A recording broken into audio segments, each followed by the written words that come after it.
Okay, very, very good evening to everyone. Good evening to you, especially, madam.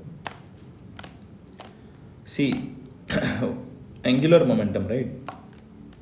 Many times the angular velocity will not be in the direction of angular momentum. So, how do you determine that? This way it is. Let's take over here a sphere first. And this sphere over here is there, right? What are we doing to this particular sphere? Let's say that we start rotating the sphere over here about the x-axis with this much of omega, right? And so it's spinning over here, spinning. Next, what we do is we select the y-axis. You consider a stick over here. While it is spinning about the x-axis, you start rotating the sphere about the z-axis also over here in this way. That stick you rotate it about the z-axis this way. So the omega over here is nothing but omega naught in I cap plus omega 1 in k cap. These are two independent directions. Directly you can write them in the vector form. You don't need to do anything over here. And now what about the angular momentum as a vector? The angular momentum as a vector also you need two independent directions over here. The moment of inertia about the x-axis times the omega about the x-axis, comma, there is no angular velocity about the y-axis, it is zero itself, right? Why there is no angular velocity about the y-axis?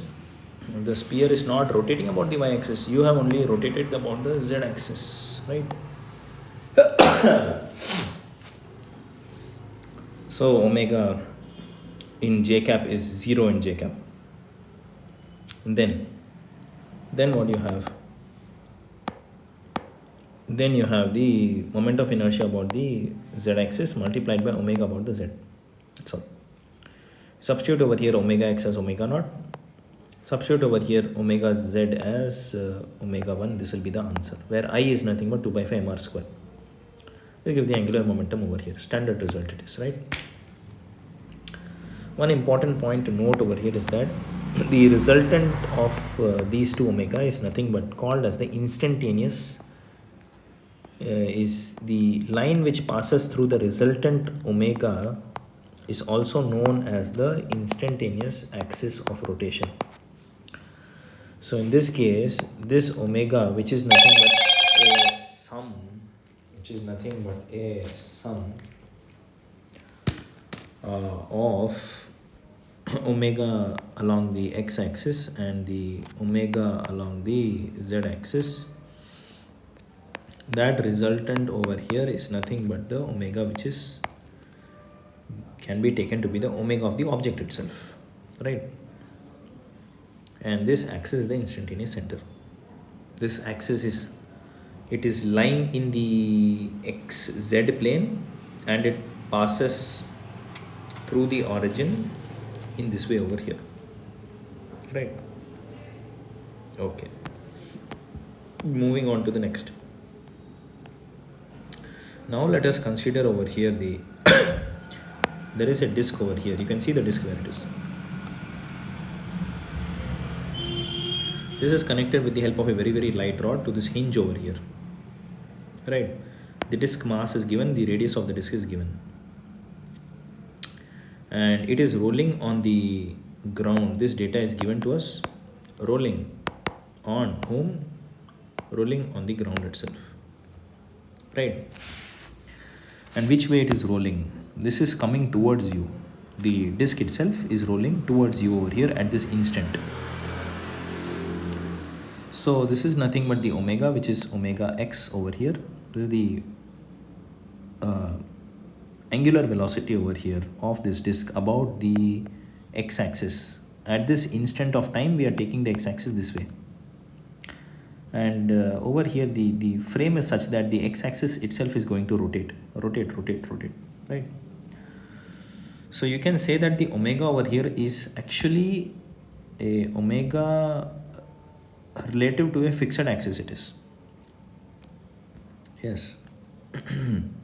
This frame xyz is actually a rotating frame. It is rotating with uh, it's a rotating frame over here such that omega x is the angular velocity of the disk.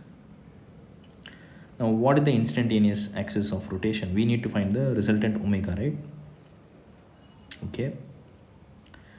So let us say that over here, the C point over here is going to rotate in a circular path on a horizontal circle with an angular velocity. If you use the right hand thumb rule,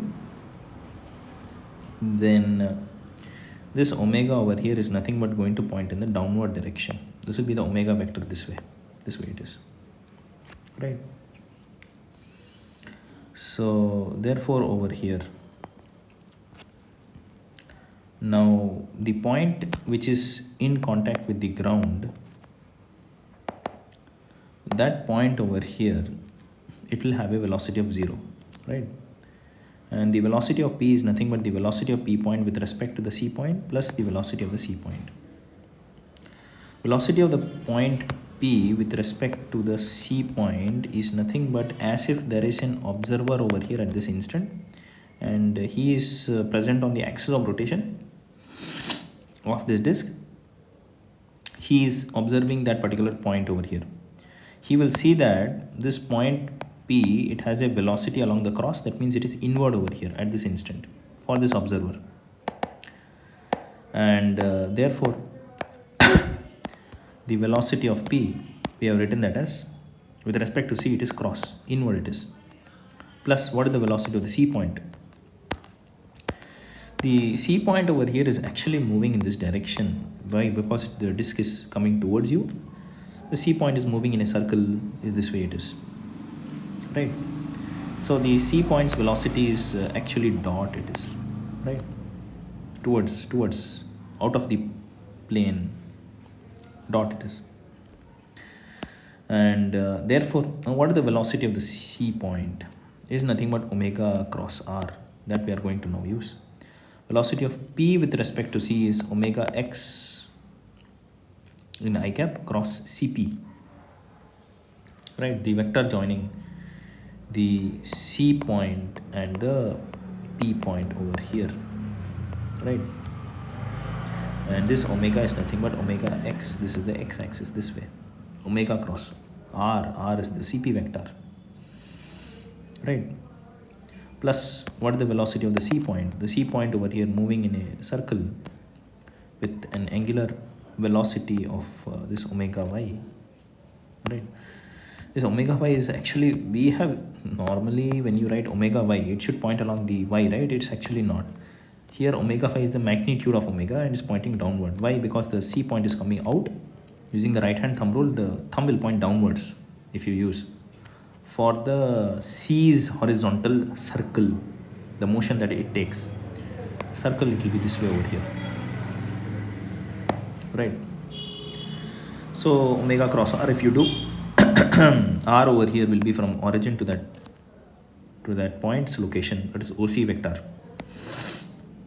Cp is nothing but r in minus j cap. So this part, I think this part is clear. And OC is nothing but L. If you check the diagram, we have taken L in I cap, right? This particular distance is nothing but your L, right? Okay. Now you take the cross product over here, all of this, you simplify over here.